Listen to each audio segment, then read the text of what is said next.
Hey guys, it's Trey the DIY Ninja, and as requested, I'm going to be doing a voiceover of my original sublimation video. Hey guys, so this is my Epson 2760, freshly out of the box. And this is an inkjet printer that I'm going to be converting into sublimation. This is everything that comes with. There is a little paper on the screen saying to load the ink before you power it on and not to shake the bottles. It also comes with a starter guide, power cord, and 4 regular inkjet inks, which I will not be using. I have bought some sublimation ink separately from Amazon. The link will be in the description below. There are the ink tanks that come empty that you have to fill up. I still have the plastic on the bottom, and there's blue tape everywhere, so let me just take all the tape off and I'll be right back. Okay, so after taking off the plastic and all the tape, you can lift off the scanner lid, and actually if you push it all the way up, it will stay up on its own. I didn't know this at the time of recording, so I propped it up with the inkjet lid.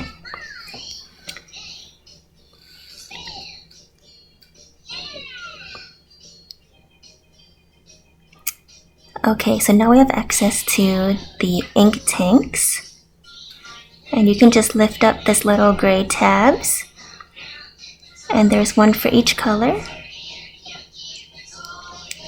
Now let's get the ink ready. So these are the sublimation inks that I bought from Amazon, and they basically just say bulk ink for inkjet printer, EP sublimation.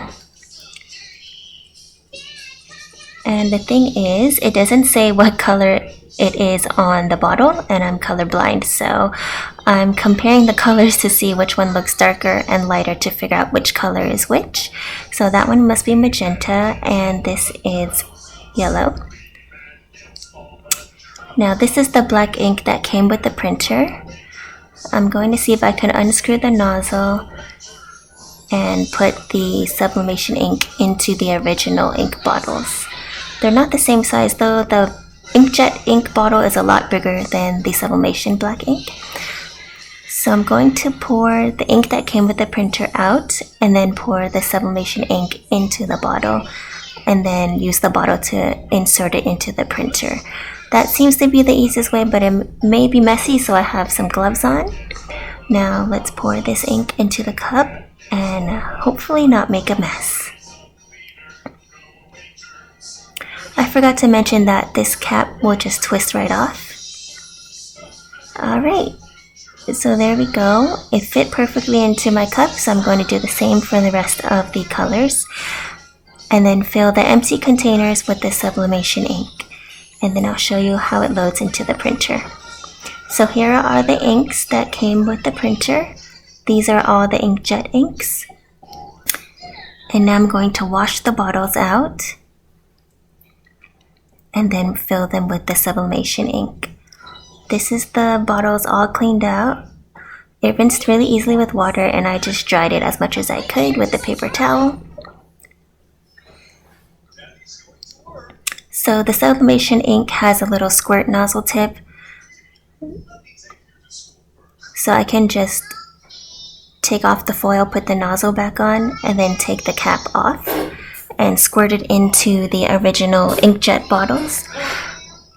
Make sure you match the color of the inks correctly, because each cap has a certain key that only fits into the same color ink tank. So if you put it in the wrong one, you're gonna mix up your inks like I did here. But I do fix it later on in a different video. But yeah, just make sure you don't mix up the colors. So make sure you put black with black, cyan with cyan, magenta with magenta, and yellow with yellow as usual. So the black ink did not fill up the entire black ink bottle of the inkjet because there wasn't as much black ink.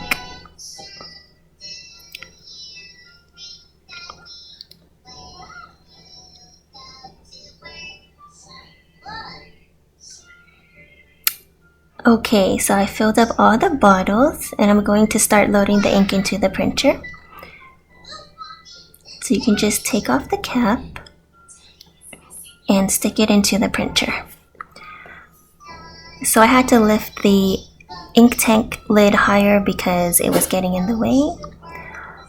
And you just kind of insert it in and it will just drink up the ink on its own. You don't need to squeeze the bottle, don't need to shake it, it will just automatically start filling up. And it fills up relatively quickly.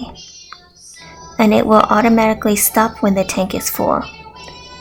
So just do this with each color.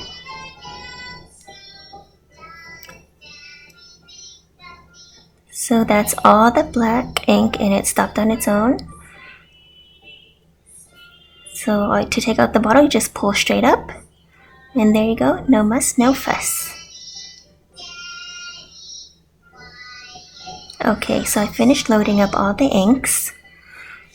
And the black ink seems to be the lowest because I think it has the biggest ink tank. So I plugged in the printer now. The plug is on the back. And it's going to work. On the corner, and I'm going to press the power button to start it up. It's going to work. Let's take a look at the screen. The screen is really small, so I have to zoom in. It might be a little shaky. But there are arrow keys, an OK button, a back button, down arrow button, a refresh button. Alright, let's see if my camera will focus. Alright, so basically choose your language. Mine is English, and press OK. Sorry, it's going to take me a while to try to find the buttons. I'm using just the screen on my camera to try to find it since it's super small in real life. Okay, and the printer says preparing.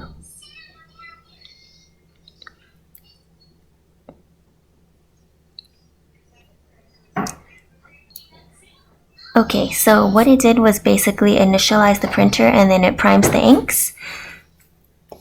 And then just follow the prompts to set up all your Wi-Fi and so forth and settings. And now let's try our first sublimation print. This is a graphic that I made. It is available on Teespring, Redbubble, and I think Amazon. I'll put the links down below to my Instagram if you're interested in looking at my other designs.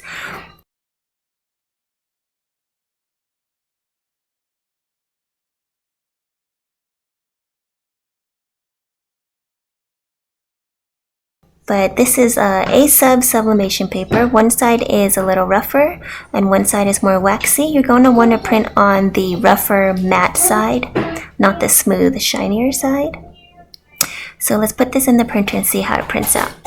Okay, here's my printer, it's on, it's ready, and I put the paper in with the front side facing me, with the matte side facing me. It's a little hard to see because the ink is faint, but there is, I think, some print on the waxy side so that you know it's the back. It's loaded into the back. The paper feeds through the back slot.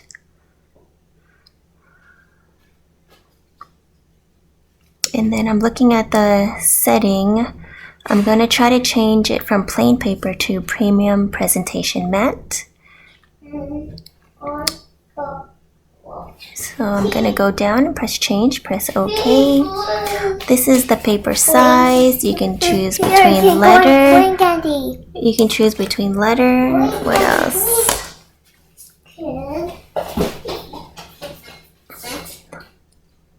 The buttons are not raised, so I can't go by feel, so I have to zoom in and try to press each one at a time.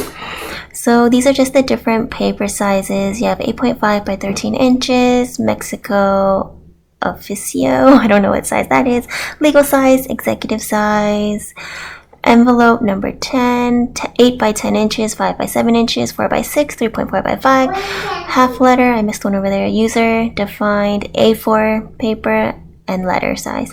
Letter is the regular standard 8.5 by 11, which is what you probably would use.